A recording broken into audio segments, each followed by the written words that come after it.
Ei, o Greg News está de volta! Sim, de casa, claro. Quer dizer, principalmente da casa da minha mãe, né, onde eu vim para quarentena. Eu resolvi gravar aqui que tem livros. Eu queria parecer inteligente. Quem está filmando é minha irmã, que por sorte é fotógrafa e também está fazendo som e também está confinada comigo, né? Essa família é muito unida, diz a música. E também está confinada, briga por qualquer razão, mas está sempre lavando a mão. Aliás, com uma plateia muito reduzida, né? Tem muito pouca gente que tem a Giovana, minha mulher, que aliás também fez a maquiagem. A plateia é difícil, né? Porque Giovana parou de achar graça nas piadas no terceiro dia de quarentena. O meu irmão, João, também aqui, parou de achar graça em mim. Eu tinha uns 3 anos, mais ou menos. Ele parou de achar graça em mim, mas obrigado por estarem aqui hoje. A gente está confinado aqui juntos. E eu estou acostumado com esse público pequeno a fazer teatro contemporâneo, enfim. 2 pessoas, enfim, um recorde, a casa cheia, né? Em ambos os casos, são pessoas que já me viram nu. Então, assim, no teatro contemporâneo eu costumava fazer no que explica, inclusive, um pouco o público. Mas vamos lá. A gente até pensou em adiar a temporada, mas não tinha muito como. Porque estava todo mundo pedindo muito para a gente voltar? Não, porque a gente não é CLT, né? E os boletos eles não param de chegar. O pior, chega o boleto cheio de coronavírus. Não bastasse pagar, tem que desinfetar com álcool gel, né? Que banco parece que não tem quarentena, fica mandando. E também a gente tem que voltar para trazer aquele sopro de esperança para você, que está aí deprimido por causa do coronavírus. Lembrar para você que existem vários motivos para você se deprimir que você está esquecendo, né? A gente não pode deixar que a quarentena tire a nossa vontade de morrer. Afinal de contas, é essa vontade que nos mantém vivos. Eu estou me sentindo meio Olavo de Carvalho, que com esses livros atrás, que eu não li. Não é? Aliás, o Olavo de Carvalho foi muito hipster, se parar para pensar, porque ele está de quarentena fazendo live muito antes de ser modinha. Ele já vivia isolado, tinha o pulmão fodido desde 92, mais ou menos. Mas como é que tá a vida de vocês aí nessa pandemia? A minha se resume a fazer reunião com a redação do Greg News no Hangout, ficar ignorando live no Instagram, que é uma merda. Volta e meia você clica sem querer na live de uma pessoa, quando você vê, dá de cara com um primo seu sem camisa tocando Legião Urbana, aí não dá para sair porque só tem você, aí fica meio constrangedor, aí você tem que ficar lá vendo, né? Junto com também uma criança, que quarentena com criança é bem diferente, né? O pessoal fala, é bom para ver séries. Tô vendo várias séries. Sim, lá em casa o único filme que a gente viu foi Apertem os Cintos, a creche fechou. É um tal de tirar o dedo a língua da tomada e o dedo... É mais uma série que eu tenho visto, é essa. Tá? Para piorar, no confinamento, Giovana, uma mulher, ficou viciada em Big Brother. Né? Sim, como tanta gente, Big Brother é uma espécie de sarampo, de pessoa que tinha superado, mas voltou com tudo. O Brasil hoje é composto, basicamente, por pessoas confinadas sem opção, assistindo a pessoas confinadas por opção. Antigamente você via Big Brother e pensava, cara, deve ser difícil para eles, né? Hoje você pensa, que inveja, meu Deus. Eles têm papel higiênico infinito. Olha, ele está coçando o olho. Ai, meu Deus, que delícia que deve ser o ser humano coçar o olho. Ai, que inveja. Levou a mão à boca, olha isso, está esbanjando. A gente fica culpando a China por causa do coronavírus, mas eu acho que esse vírus é coisa do Boninho, mesmo fazer as pessoas se interessarem por aquelas pessoas dentro daquela casa. Quando eu vi, eu mesmo estava assistindo o Big Brother, sim. E pior, quando eu vi, eu tava torcendo por um casal de 2 homens héteros, o que torna tudo difícil de torcer. Mas eu tô lá, #Babu e Prior, tamo junto até o fim, cara. Mas, bom, vamos direto ao assunto, que eu não tenho muito tempo. Minha filha Marieta, agora, nesse momento, ela tá dormindo, o que significa que a gente tem meia hora para gravar esse programa. Depois que ela acordar, a gente vai estar preocupado em evitar que ela enfie uma caneta no olho. É impressionante como os filhos são mais fofos quando eles vão para a creche. Você passa o dia sem ver, fala para os amigos, nossa, seu filho é um amor, tô com saudade. Não, passou o dia fazendo merda, só que você não viu. Já percebeu como gente rica trata filho bem? É porque não convive. O rico pega a filha de banho tomado, fralda limpa, daí é um amor que não acaba, o maior amor do mundo. Aí, né, você vai para francês, trata filho mal. Por quê? Porque convive. Mas falar de rico... Por que Gregório está falando de rico e pobre nesse momento? De pandemia. É pandemia, não tem essa coisa de rico e pobre, né? Não tem, acabou. Acabou isso. Todas as classes sociais estão iguais, como disse recentemente a Gabriela Pugliese. Bastaram meia dúzia de dias para que o universo estabelecesse a igualdade social.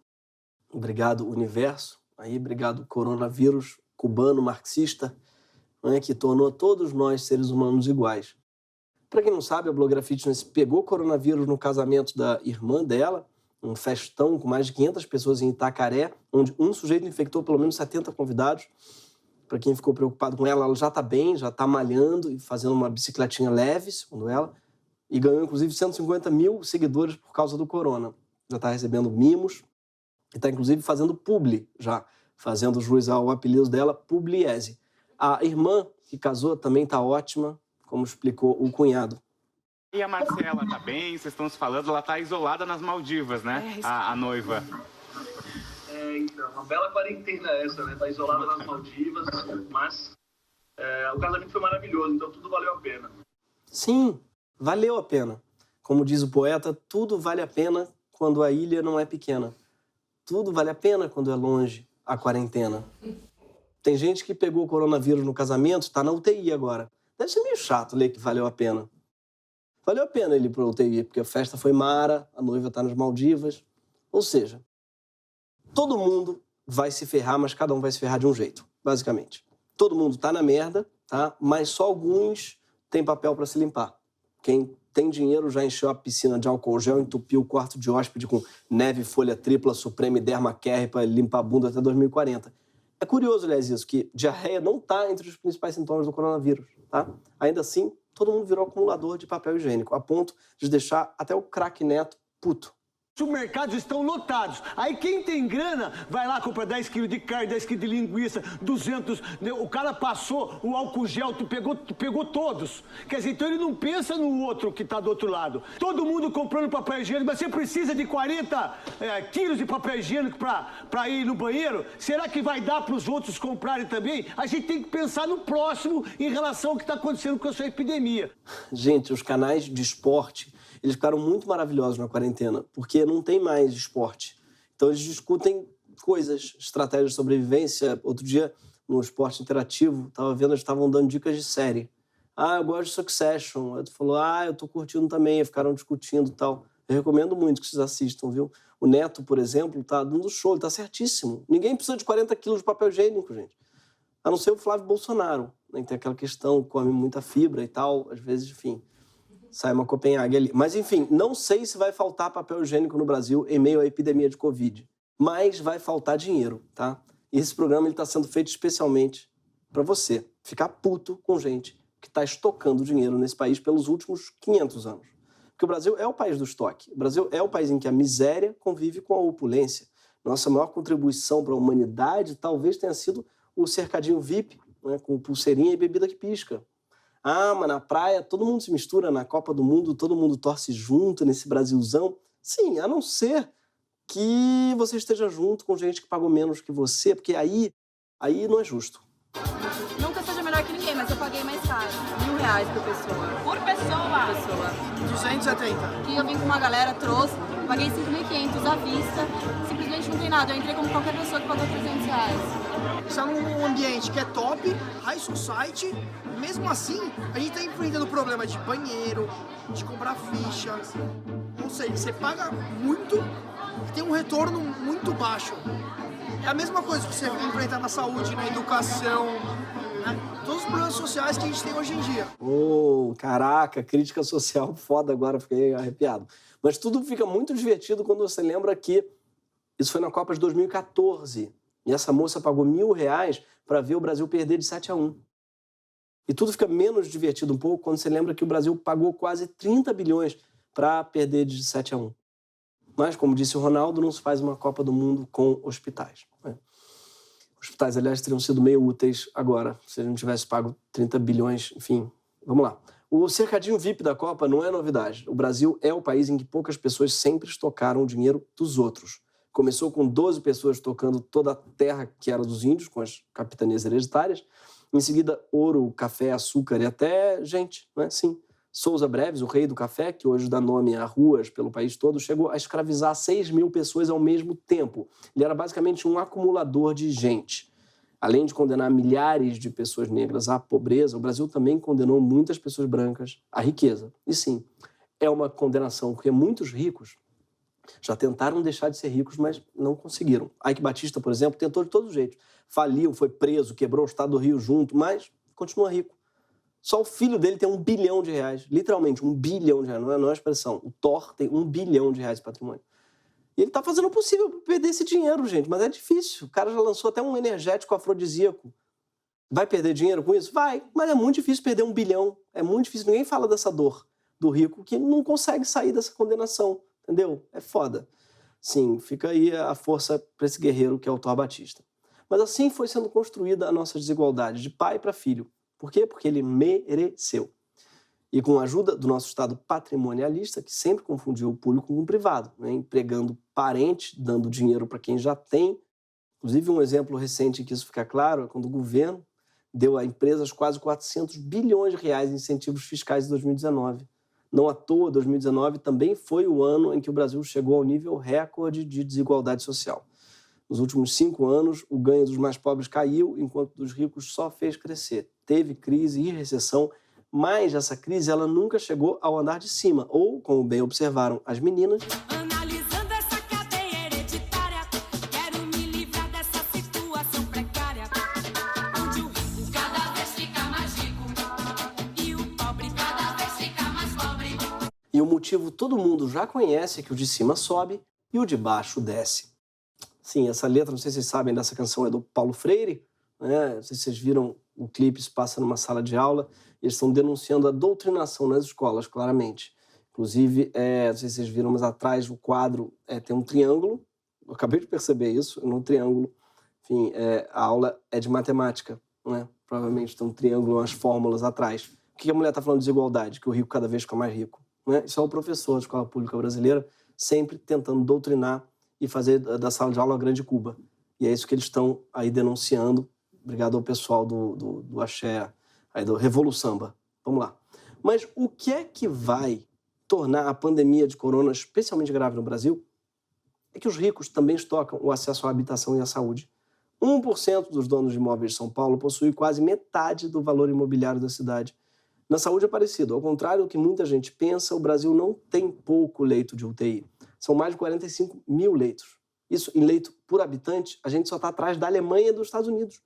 Mas menos da metade dos leitos pertence ao SUS. A maioria dos leitos está reservada à saúde privada e suplementar, atendendo só 23% da população. Ou seja, quase 80% da população depende de menos da metade dos leitos de UTI, enquanto a maioria dos leitos está estocada em áreas VIP, como os hospitais de luxo. No coração do Rio de Janeiro, em Copacabana, um novo conceito de assistência médica. Seja bem-vindo ao Copa Star, o estado da arte em saúde. Alta gastronomia, com cardápio diferenciado em sabor e em qualidade, em um exclusivo restaurante comandado por um chefe internacional. O que adianta, gente? Você pode comer canja. Ah, mas é a melhor canja. Não, entendeu? O rico, você vê que ele não se importa tanto em sobreviver quanto em ser diferenciado. Aqui você vai morrer vendo um porcelanato e ouvindo por Elise. Nosso atestado de óbito é impresso em papel canson. Nossos bisturis são de prata francesa. Nosso soro é mineral Perrier. Esqueceram de mencionar que o diretor desse hospital aí, do comercial, do Copa Star, Sérgio Cortes, foi preso pela Lava Jato. Faltou dizer isso. Nosso diretor foi preso numa operação diferenciada internacional. A gente viu o comercial inteiro do Copa Star e calculou. São 2 minutos e 20. Eles usam 3 vezes a palavra exclusivo e 4 vezes a palavra diferenciado. Tipo, fica claro que o recado principal pro rico é: aqui você não vai disputar leito com pobre, fica tranquilo, tá? O sujeito, ele prefere qualquer doença a ter que roçar um cotovelo numa pessoa pobre. Mas os tocadores de dinheiro, eles não estão só preparando hospitais diferenciados para quando vocês ficarem doentes, não. Eles também estão procurando formas de ganhar dinheiro com a epidemia. Sim, é isso mesmo que você ouviu. Só que isso aqui não é só uma crise financeira, isso aqui também é uma crise de saúde. Tem gente, de fato, passando por grandes problemas e gente morrendo também. Então, vamos separar um pouco as coisas. Mas, algumas pessoas daqui a algum tempo vão lembrar com muita tristeza desse momento que a gente vive e outras pessoas vão lembrar como um grande momento de oportunidade. Você tem um plano? Nesse momento, atitudes falam muito mais alto do que palavras. Essa crise vai separar meninos de homens, meninas de mulheres. Coronavírus. Esse coronavírus, meu Deus do céu. 4 aprendizados. Eu sei, Dá um medo, dá um frio na barriga, ninguém gosta de ver o seu patrimônio ruir em poucos dias, cair 10%, 15%. Machuca. Eu sofri isso. Eu que tenho experiência no mercado, eu sinto isso também. Não gosto de ver meu patrimônio caindo. Força, guerreiro. Porra, machuca mesmo. Deve ser foda perder 10% do patrimônio, né, no meio de uma pandemia. Eu sinto muito mesmo. Pra quem ficou curioso pelos conselhos que ele dá, a gente assistiu o vídeo inteiro. Isso resume basicamente a ter dinheiro guardado e não resgatar o dinheiro da bolsa. Ou seja, os conselhos que ele dá para você sobreviver nessa crise é você ser rico, basicamente. Ser muito rico. Toda vez que alguém diz, vai morrer gente, mas eu paro de ouvir imediatamente. Porque assim, o que mais tem hoje é gente tentando justificar a falta de caráter das maneiras mais diversas. O ideograma chinês para genocídio é o mesmo que para enriquecimento, sabia? Parece insensível, mas a palavra chinesa para especulador é a mesma que para filho da puta. É interessante isso, né? Enfim, se você acha que eu estou pegando pesado, olha como é que o sujeito da Empíricos continua a sabatina para te convencer a investir dinheiro hoje. Se nas crises surgem as grandes oportunidades e você deve aproveitar quando há sangue nas ruas, comprar ao som dos canhões, agora há muito sangue nas ruas. Naturalmente, vão surgir oportunidades realmente históricas de se fazer dinheiro. Na verdade, eu acho que de fazer fortuna, se você aproveitar na hora certa. O pior é que ele tem razão. Muita gente ganhou dinheiro com o Holocausto, por exemplo. Mas essas pessoas, elas se envergonham disso, cara. Tipo, elas escondem. Isso é meio bizarro, você encher o peito para dizer que uma pandemia pode te dar uma grande fortuna. O que mais teve a semana, além de investidores ensinando a blindar o patrimônio, foram empresários reclamando das medidas de prevenção contra o vírus. Júnior Durski, fundador da rede de restaurantes Madeiro, fez essa declaração aí contra o isolamento.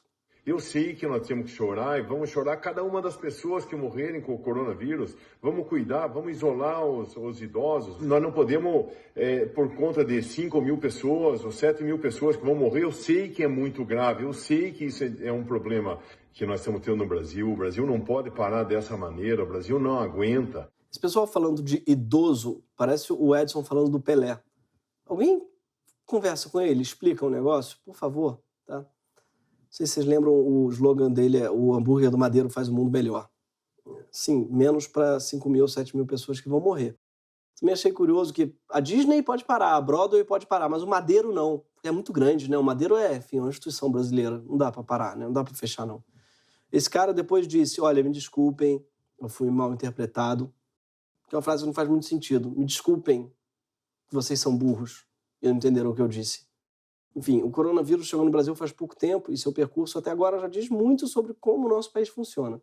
Que podem até estar tentando culpar a China, mas a verdade é que quem trouxe o vírus para cá foram os ricos voltando para a Europa e o próprio governo federal voltando aos Estados Unidos.